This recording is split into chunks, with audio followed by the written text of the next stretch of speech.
How do you say no to your dog and actually have them listen? You tell them to stop chewing on your shoe and they just blink at you, or worse, wag their tail and keep going. It's frustrating, right? Many experts agree that saying no the wrong way can confuse your dog or even make them anxious. The good news? Teaching your dog to understand no is easier than you think, and it can actually strengthen your bond when done right. In this video, we'll show you simple steps to make no clear and effective. No to no? Some trainers say you should never tell your dog no. They argue it might confuse them or hurt their feelings. But one really important thing to remember is that your dog doesn't crave a life without boundaries. They need clarity. And when your dog is about to turn your brand new sneakers into a chew toy, no isn't cruel. It's necessary. Dogs actually crave structure. Without it, they're like someone handed a to-do list with no instructions, confused, stressed, and likely to make bad decisions. Saying no gives them a framework to understand what's acceptable and what's not, helping them feel secure.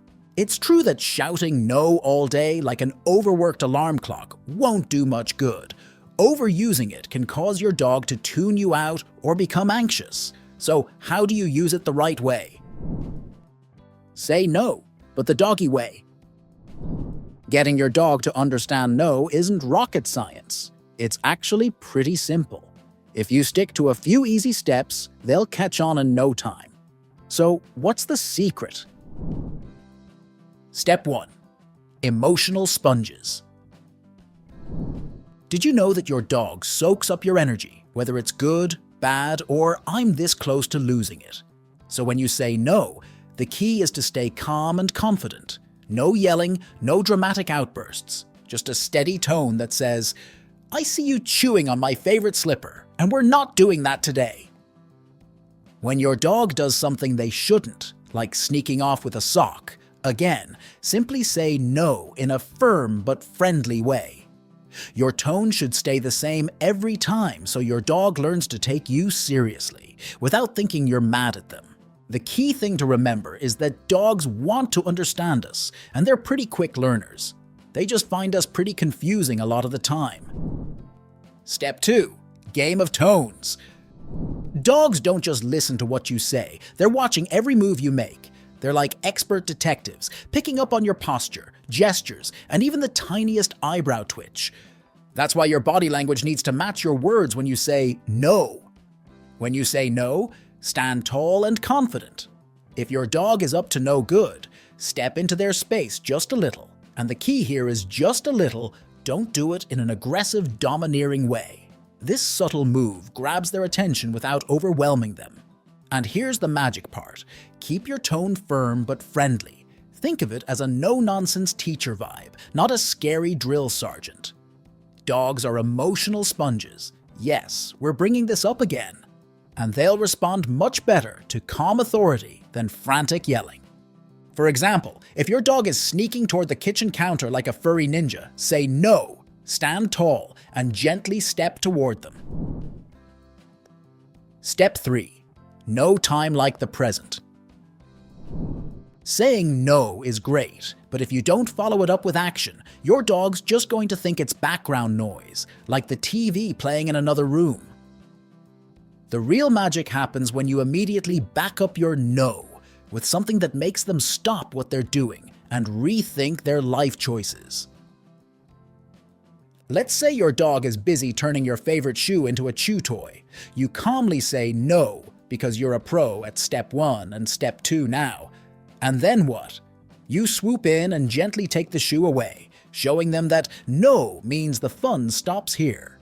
Or maybe they're trying out for the Olympics by launching themselves onto the couch. Say no.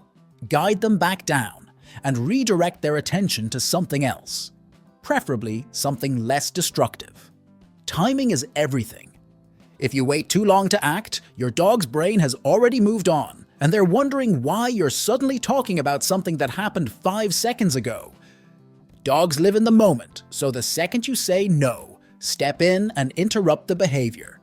The quicker the connection, the faster they learn. Step 4. The knowing curve. Here's the deal.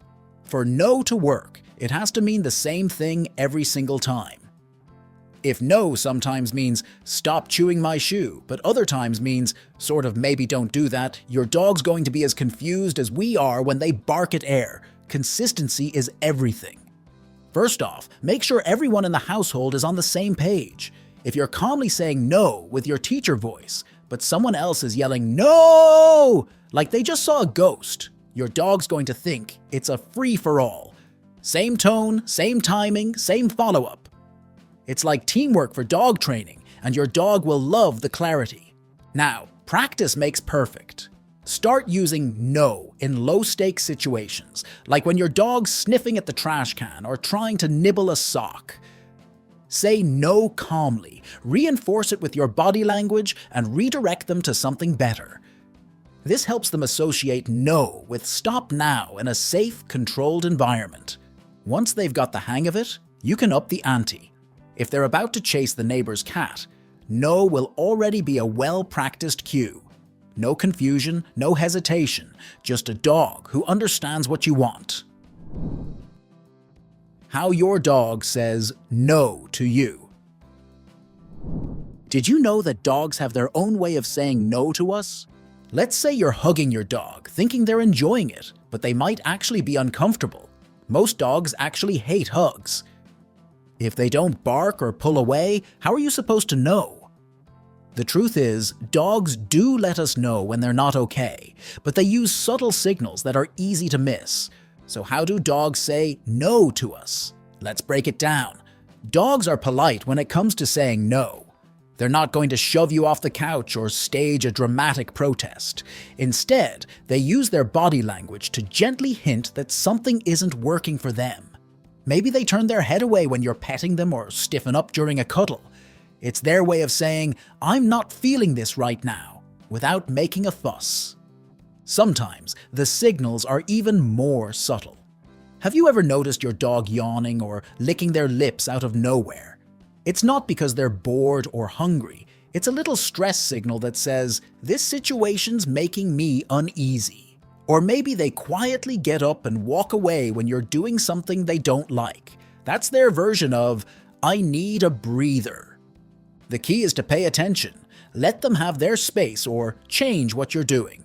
Ignoring these cues can make them feel unheard, and over time, that can chip away at their trust in you.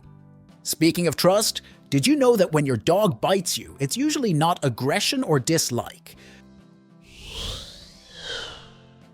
Check out this video to find out 7 ways our dogs say "I love you" that most dog owners usually miss.